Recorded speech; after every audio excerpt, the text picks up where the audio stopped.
Assalomu alaykum. Sevimli oshxona kanalimizga xush kelibsiz. Bugun uy sharoitida eziltirmasdan makaron tayyorlaymiz. Go'shtni olib, mayda-maydalab to'g'rab olamiz. Qo'y go'shtidan foydalandim men. Shunda sochni chiqadi. Xohishingizga ko'ra mol go'shtidan foydalanishingiz mumkin. Go'shtlarni to'g'rab olaman.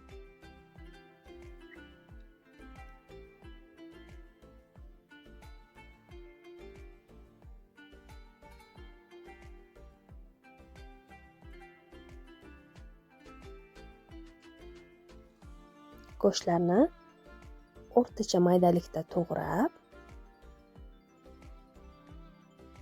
bo'lib olamiz.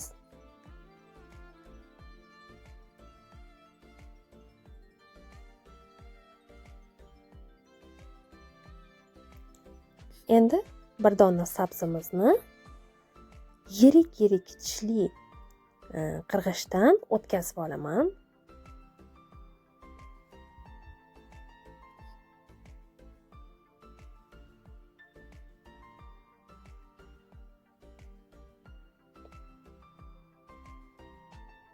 Mana sabzimizni qirg'ichdan maydalab oldik.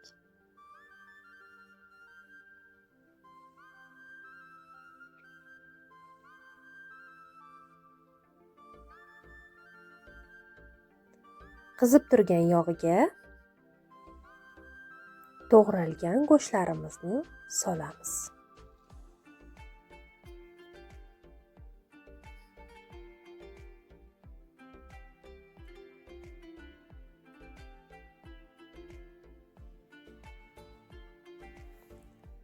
Bu orada biz piyozimizni maydalab to'g'rab olamiz.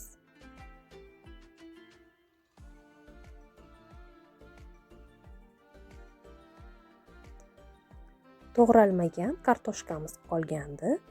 Kartoshkamizni ham somoncha shaklda to'g'rab olamiz.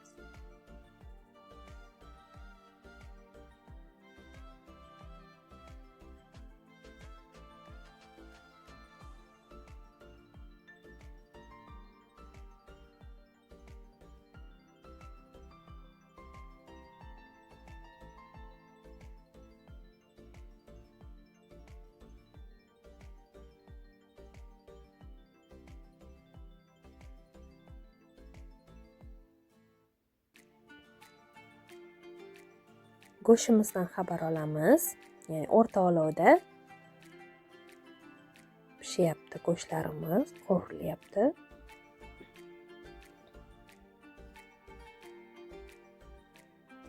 Go'shtimiz qizargandan so'ng to'g'ralgan piyozimizni solib aralashtirib olamiz.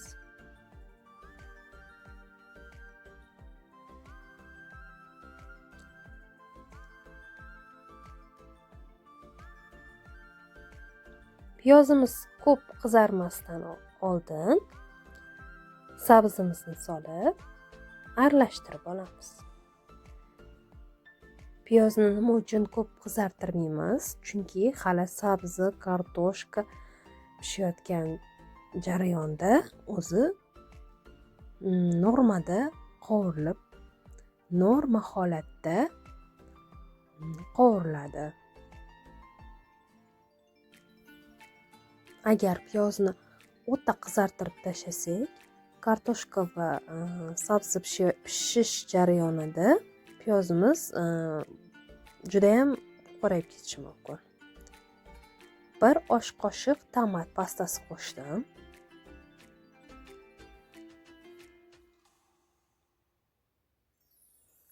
Tabga ko'ra tuz ham qo'shamiz.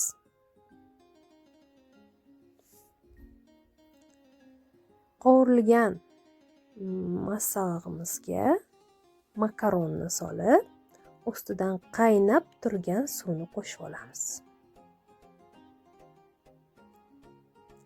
Birinchi baland olovda, saldan keyin past olovda dimlab olamiz.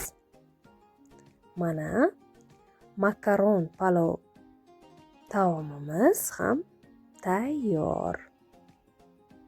Endi buni yaxshilab tegi bilan aralashtirib dasturxonga tortamiz. Ishoning, judayam mazali va oson, tez tayyor bo'ladigan taomlardan biri.